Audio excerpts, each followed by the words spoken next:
Welcome back to another technical deep dive here in the debug zone. Today we're tackling a big question and breaking it down with insights from other users. Hopefully this clears up some misconceptions and helps you get the answer you need. So buckle up, stay a little curious, and let's jump right in.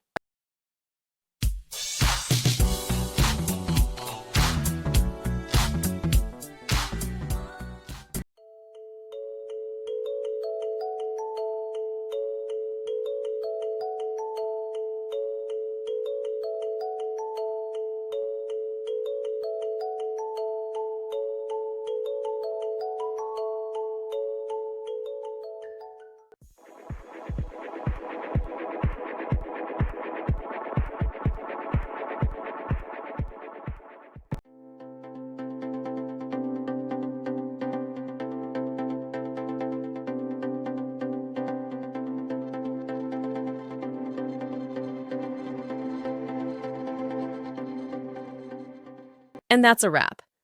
I hope you found the answer you were looking for. If you did, take a second to hit that subscribe button. It really helps out. And let me know in the comments which solution worked best for you. See you next time in the debug zone.